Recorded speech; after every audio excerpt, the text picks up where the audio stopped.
Hola y bienvenidos a Siempre Salud 101. Hoy hablaremos sobre la enfermedad del intestino irritable o Irritable Bowel Disease, que incluyen dos afecciones principales, la enfermedad Crohn's y la colitis ulcerosa o ulcerative colitis. Ambas afecciones son trastornos inflamatorios crónicos del tracto gastrointestinal, pero afectan diferentes partes del intestino y tienen características distintas. Recuerde que estas recomendaciones son generales y el contenido de este canal es principalmente informativo y educativo y no sustituye el consejo de médico profesional.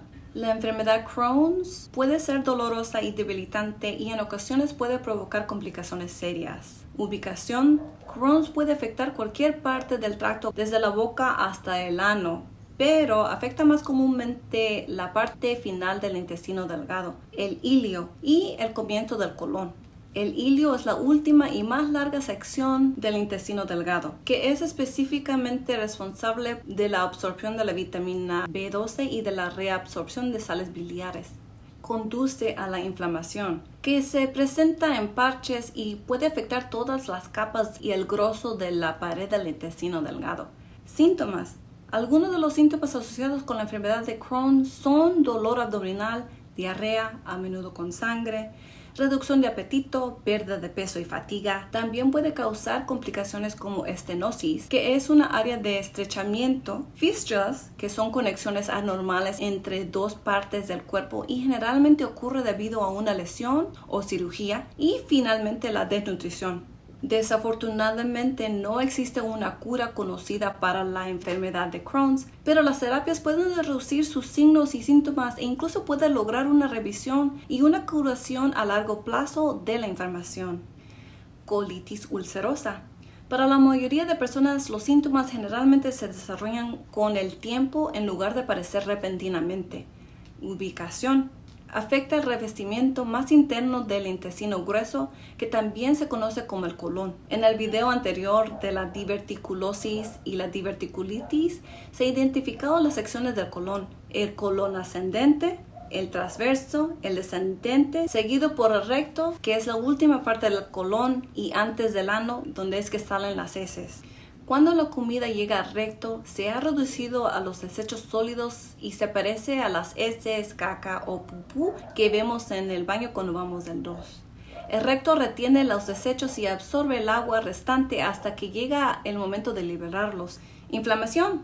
Inflamación que se limita al revestimiento más interno del colon, que afecta cualquier parte del colon, y su gravedad y síntomas pueden depender en la parte del colon afectado. Los proveedores médicos a menudo clasifican la colitis ulcerosa según la ubicación del área o áreas afectadas. Algunos ejemplos son proctitis ulcerosa. La inflamación se limita principalmente al recto y el sangrado rectal es el síntoma principal. Proctosigmoidosis implica inflamación del recto y del colon sigmoide, que es la última parte o parte inferior del colon, y los síntomas incluyen diarrea con sangre, dolor abdominal, calambres y tenesmo, que es cuando siente o tiene la necesidad de ir del 2 pero no puede. La pancolitis puede afectar todo el colon y causa diarrea con sangre intensa, dolor y calambres abdominales, fatiga y pérdida de peso significativa.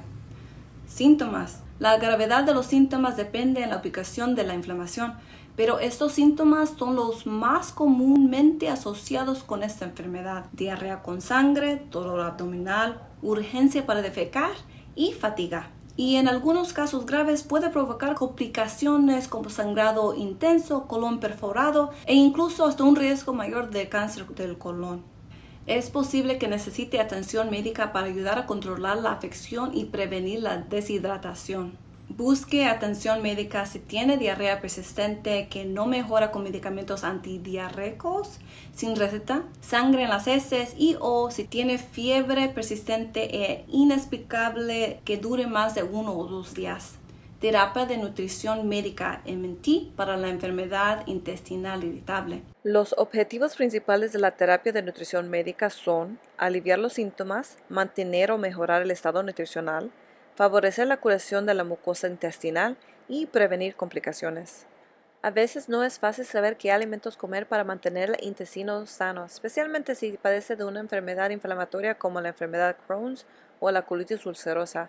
Varias investigaciones sugieren que la dieta juega un papel importante en el curso de la enfermedad, la reducción de los síntomas y el mantenimiento de la remisión. ¿Qué hacer y cuándo durante los brotes agudos? En la enfermedad del intestino irritable, los síntomas aparecen repentinamente y se empeoran con tiempo. Imagínate que tu barriga esté tranquila la mayoría del tiempo, pero a veces sientes como si estuviera sucediendo una gran tormenta por dentro. Durante un brote, esa tormenta hace que te duela más la barriga, quizás que tengas que correr más al baño y te sientas más cansado. Este aumento repentino de síntomas es lo que los médicos llaman un brote agudo. Es como la diferencia entre un día normal y un día tormentoso que ocurre dentro de su cuerpo. El plan: limita la fibra. Siguiendo una dieta baja en fibra ayuda a reducir la frecuencia y el volumen de las heces. Por ejemplo, tenga más cuidado con verduras crudas y fibrosas. Limite la lactosa, específicamente la leche. La intolerancia a la lactosa es común durante los brotes, por lo que es posible que necesite restringir alimentos que contienen lactosa. La intolerancia a la lactosa se produce cuando el cuerpo no produce suficientes enzimas para digerir el azúcar natural de la leche, lo que puede empeorar el malestar abdominal y la diarrea. Coma comidas pequeñas y frecuentes. Estos son más suaves para el tracto gastrointestinal y ayudan a mantener una ingesta nutricional adecuada al no abrumar su intestino que ya está estresado. Concéntrese en alimentos ricos en nutrientes. Estos alimentos ricos en calorías de calidad, como verduras y frutas bajas en fibra y proteínas, son importantes para ayudar a prevenir la desnutrición o malnutrición y la pérdida de peso, específicamente la pérdida de masa muscular, que desafortunadamente ocurre mucho más rápido que la pérdida de la grasa. En resumen, durante brotes agudos, limita la fibra, especialmente verduras crudas y fibrosas, limita la lactosa, específicamente la leche, coma comidas pequeñas y más frecuentes y concéntrese en alimentos ricos en nutrientes. ¿Qué hacer durante la remisión cuando los síntomas disminuyen o desaparecen? El plan: consuma una dieta balanceada con fibra adecuada según la tolerancia y con suficiente agua, proteínas magras, grasas saludables y suficiente frutas y verduras, limitando o disminuyendo la cantidad de alimentos proinflamatorios como grasas saturadas, grasas trans, carbohidratos refinados, carnes procesadas y el alcohol. Probióticos y prebióticos. Los probióticos se encuentran en alimentos como el yogur y el chucrut, el kimchi y la kombucha. Los prebióticos están presentes en forma natural en alimentos como cereales integrales, plátanos, verduras, cebollas, ajos, soyas y alcachofas, y actúan como combustible para los probióticos. Los prebióticos y los probióticos pueden ayudar a mantener la salud intestinal y la remisión. Hay investigaciones en curso sobre ese tema. Hidratación. Asegúrese de una ingesta adecuada de líquidos, agua y soluciones de rehidratación, especialmente si tiene diarrea, porque pierden electrolitos por esta ruta. Esto es aún más importante en casos agudos. Intervenciones nutricionales específicas, vitaminas y minerales. La suplementación puede ser necesaria para las deficiencias comunes en enfermedades inflamatorias del intestino, como hierro, vitamina B12, vitamina D, calcio, folato y zinc, especialmente durante los ataques de diarrea. Nutrición enteral. En casos de desnutrición, malnutrición severa o cuando la ingesta oral no es suficiente, puede ser necesaria la nutrición enteral, alimentación por sonda. A veces da miedo escuchar la nutrición enteral como opción porque significa colocar un acceso artificial por la nariz para administración de nutrientes a corto plazo, generalmente menos de 3 semanas, o un tubo gastropercutáneo que se coloca en el abdomen para más largo plazo, más de 3 semanas, pero no es para siempre. Una vez que el estado alimentario y nutrición vuelva a la normalidad, ese tubo puede ser retirado. Existe evidencia que ha demostrado que la nutrición enteral exclusiva, que significa que usted recibe todas sus calorías a través de la fórmula y no comiendo alimentos regulares, induce a la remisión en niños con enfermedad de Crohn's. La fórmula puede ser tomada oralmente con tal de que esté recibiendo suficiente nutrición para mantener su peso y masa muscular. Si no puede, es entonces cuando se colocan sondas de alimentación para ayudar con la entrega de nutrientes. Nutrición parenteral. Para casos graves en los que el intestino necesita un descanso completo, puede ser necesaria la nutrición parenteral, nutrición intravenosa. Los nutrientes se entregan en su forma más básica al torrente sanguíneo sin pasar por el intestino por completo.